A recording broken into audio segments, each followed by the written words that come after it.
One, I had a problem access to PLDT Wi-Fi in the Philippines and April 12. Yes, nawalan ako ng Wi-Fi. So, nagbabayad naman ako ng maaga. Wala pa nga due date because always due date is 25 every month. So, the VL of PLDT Wi-Fi in the Philippines is 1,800. Napakamahal, di ba? Ako lang naman ang gumagamit dito sa bahay. Apat na CCTV. Yung amo ko nasa abroad na si Sini Opinaldo o Sinaida Opinaldo. So, pumunta sa akin ng PLDT. What per the router in this gate?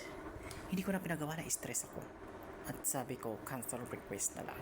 At pagdating na lang ng bus ko gawin. You know what? Alam ko naman ang dahilan, Philippines PLDT government in the Philippines. I'm always access for YouTube to my all platform and my work to social media.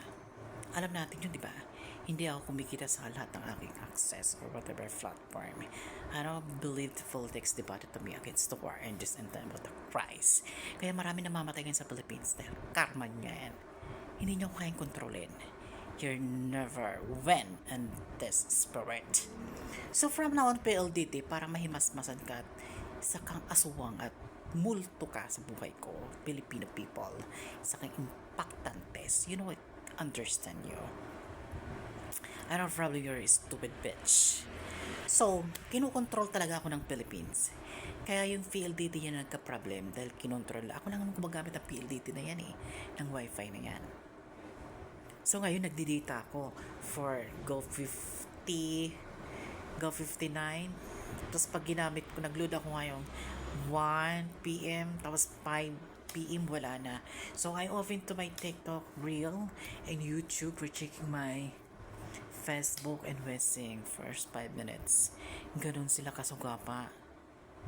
Mga mukha silang pera. You know what? Itigil nyo na yan. Kung gusto nyong hindi mag-wars for this beginning yung mga ano na yan, huwag na kayo magkontrol dahil kayo talunan talaga. And the facts that you're going to hell immediately. You know what? Yung most dramatic Philippines governments. Pumupunta pa kayo sa libingan ni Pope Francis, hindi kayo welcome. Kampon kayo ng dilim at kampon kayo ng mga impyerno. Sana tamaan kayo ng kidlat dyan at airplane nyo para kayo bumagsak at mamatay. Nag-iiskandalo lang kayo. I'm not losing for this when a moment. Something problem. You know, Jesus Christ. Huwag ka na makikinig sa mga job na tapusin mo na yan. At pag hindi mo sila tinapos, hindi ako titigil hanggat hindi sila nawawala sa earth na to. Whatever you want, whatever your country, your village must abandon my life and long for this beginning in a war trade in China. Because happen, fuck you, go to hell. You, Mr. President in the Philippines. I'm always a problem in your country. Ako ang harapin mo, hindi puro ipal ka sa foreigner. You know what? You killed this my moment. It's not international dramatic. Fuck up. Go to hell. Fuck you. Understood? So now, nagkakaintindihan tayo. Buti na lang may trabaho ako kung hindi. Kaya naman ako nag-access. So I have access to international and the social or politics. Pag nasa ibang bansa ako, sarap ng buhay ko ngayon. Nandito ako sa Philippines, hindi masarap ang buhay ko.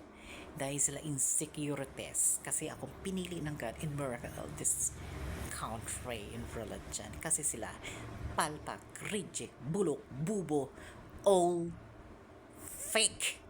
Yan ang problem. Yan ang napapala nyo kasi piling kayong perfect. Hindi naman talaga kayong perfect. Perfect kayo sa kahambugan at kayabangan. Kaya yan ang nangyayari sa bansa nyo. Puro war sa China at problem, disaster. Kaya tama lang yan. Mamatay kayo. Sana matuloy ng dapigwa na yan. Para lahat kayo ng mga Pilipino na yan mamatay. At lahat ng mga foreigner mamatay. At para matigil ng bibig ko, di ba? Kasi yun ang purpose ko sa earth eh. Hanggat nakikita kayo, parang impyerno ang aking buhay. You know what? Fuck up! Ha? Karahal! At ikaw BPI Philippines. Nakakailang score ka na sa akin ha. Sinasabi ko sa iyo, binibigyan lang kita ng time at nag-iipon lang ako ng power. Pag ako pupunta sa mga bangko na yan at hindi niya ibigay aking money ransom, lahat kayo makakatikim sa akin. Hindi ako natatakot mamatay. At least lumalaban ako. Yun know, this moment, yun ang katotohanan. Mamamatay ka for the right. Hindi mabubuhay kayo for the wrong. Sa fake. Hindi niyo matatakasan to. Dahil lahat kayo sinusumpa ko talaga sa planetang ito. And fuck you. Mura-mura nga pasildo nyo sa akin mga Pilipino kayo eh. Kayo ang mga Pilipino kayo ha. Hindi kayo walang dala-dala. Ang kakapal talaga ng mukha at apong nyo palibasa kasi ang pangin nyo si Satanas. Ayan si Satanas oh, ang dami-dami. Ang mga piling religion, hindi naman pala totoong religion. Gusto nila kumita ng pera para mabuhay sa karangyaan pero hindi naman talaga kayo present in the God works in over your abundant and hell moment. You don't understand? Gotta hell. Kaya ikaw, China, bilis-bilisan mong war na yan. At mamatay lahat ng mga yan. Dahil hindi matitigil ang digma natin hanggat walang susuko sa atin. You're so freaking. Hindi nyo matatakasan ang spirit ko. Lumulusot to. Kahit saan planeta. Understand? Ang pesyos ang Diablo.